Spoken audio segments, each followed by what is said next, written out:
Shama jirra jirtu akkam jirtanii obboloota koo qaqqaalii fi gaggaarii baga jiraatanii baga sa'aatii kana keessan isin jedha. Hordoftoonni Shawaayyee Xuubii biyya keessa biyya alaa jirtan daawwattoonni koo hundumti keessanuu nageenyi Waaqayyo bakka jirtatti isin biraa ga'u. Har'a waan ta'e waliin hojjennee dheetananii zayitii rifeensa keenyaaf ta'u waliin hojjennee dheen isin qabadhee dhufe. Gara hojii keenyatti adabarru asumaan wantoonni ani hojjedhu inni kun abbarrashaadii jedhaniin abbarrashaadii maadha talbaadhaan handaake asitti immoo kun zayitii fatikaa tuunirraa kan hojjetame akkasuma kunoo asillee hin jira inni tokko immoo wanti irra jira laayimin irraa inni kunis immoo zayitii simsimiidha. Kinoo inni kunis hin jira. Asimo zayit zaytuun way dammoo kinoo zayit zaytuunidha.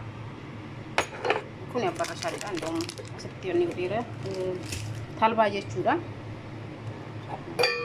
Inni kunis hin jira kunoo isa kana arabiffaan barreeffamee isin jedha. Inni kun immoo sigaa maxxashaa hin beektani sigaa maxxashaa biyya keenya sigaa maxxashaadha. Akkasuma inni kun immoo qodaan isaa keessa jira malee xuqurasmuudii yookaan immoo qimamii gurraattiidha. Akkasuma kun asitti immoo wanti qopheeffadheen jira qurufudii wayii mismaar kaafamee kanatti jechuudha. Kun asitti saayinaa itti hojjedhu qopheesseen jira. Isaan kana waliin hojjennan isin jedha. Amma gara hojii keenyatti adabarru.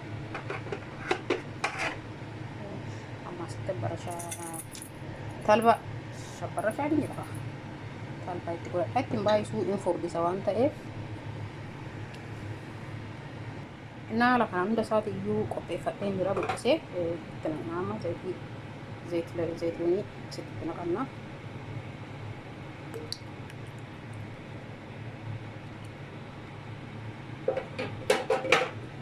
Akkasuma salaalee xiqqeessee itti godha inni kun baay'ee hin barbaachisu.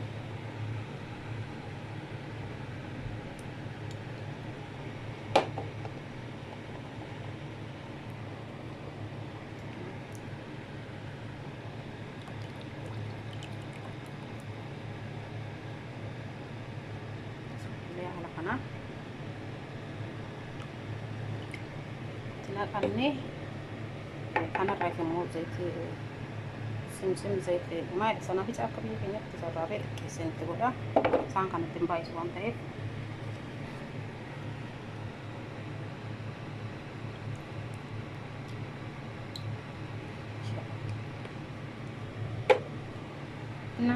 haala kanaaf akkasitti itti godhannee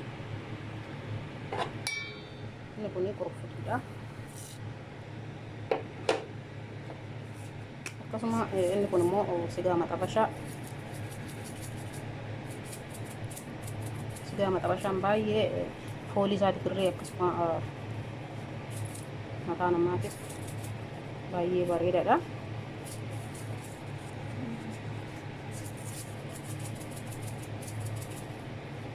Garuu immoo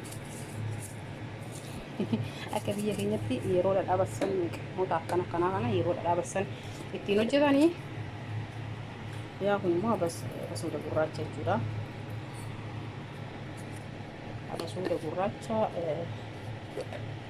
abbasooda jedhanii abasuuda gurraacha jedhanii akkasumas immoo xuqurasmuudii jedhama. Kanneen kanatti goonee jirra. Wanti naafe maayidha amma loomii kanallee xiqqoon itti godhaasi. Inni kunoo hundayyuu itti godhadhee jira. Asitti amma loomii xiqqoo itti godha. Loomii xiqqoon itti godha. Kanaaf loomiin foroforiidhaaf illee baay'ee bareedaadha ittiin baay'isu.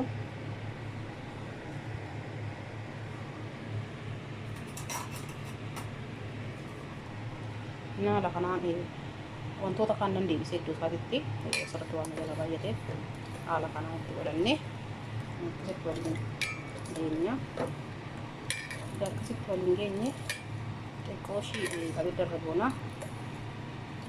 Daqiiqaa muraasa walitti deebiin.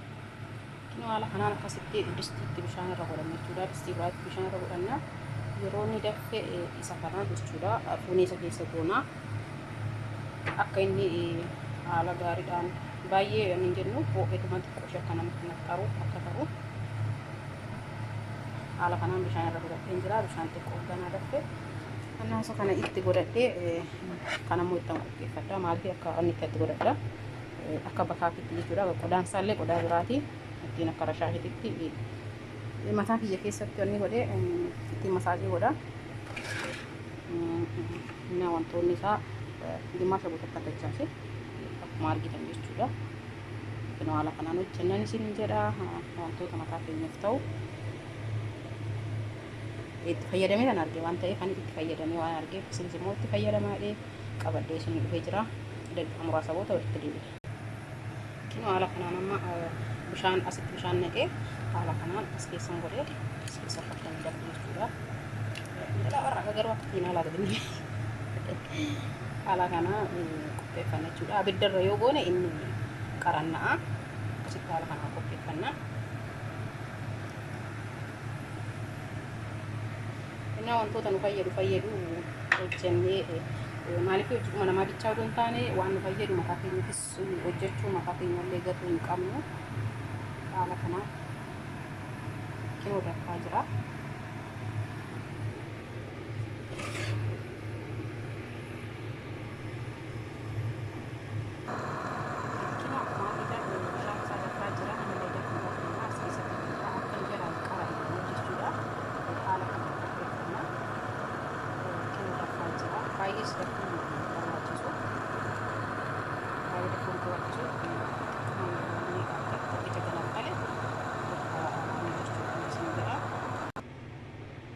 Kinooti haala kanaan qophaa'ee jira. Ba'ee jira jechuudha. Daffee bishaan keessatti hin daffisee kinoo haala kanaan jechuudha.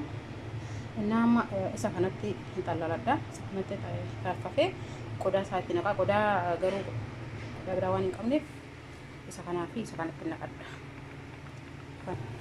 Kinoo haala kanaan xanafafee jira asirratti jechuudha. Kinoo haala kanaan jechuudha.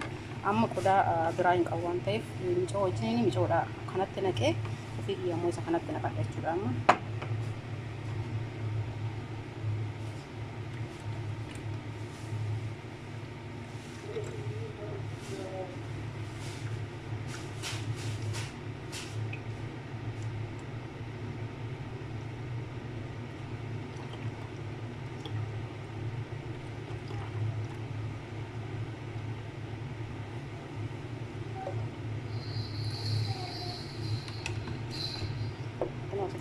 jira haala kanaan jechuudha. Kun asitti naqadhee isa kana garuu kun illee ittiin dabalaa fi booda micoon xiqqoodha waan ta'eef hin ga'a. Isa kana itti naqadhee haala kanaan innaa isinillee hojjedhaa itti fayyadamaadha. Baay'ee tokko irraa fayyadamee waan argeef viidiyoo biyya kanaan galumaatti ilaalaa laayik sabskiraayib gochuudhaan nu faana dhaabbadhaa. Isinillee hojjedhaa fi itti fayyadamaa isin jedha. Innaa warri maatii koo taatan maatii kootii warri maatii koo hin taane maatii biyya dabala maatii haala kana hojjedhaa itti fayyadamaa isin jedha. Innaa nagaan keessanii isin haa baay'atu hordoftoonni koo. Shunkurtiin onni zayitiin shunkurtii irraa hojjetamee fatikaan jechuudha. Isa kana immoo qodaa yaadumaan durumaan zayituma biraa itti naqachaa ture. Akkaataa kanaan qopheeffadha. Innaa suuraa bulaa viidiyoo kiyyaan galumaatti ilaalaa isin jedha. Sabskiraayib laayik shirri jechuudha na jajjabeessaa isin jedha. Baay'ee baay'ee.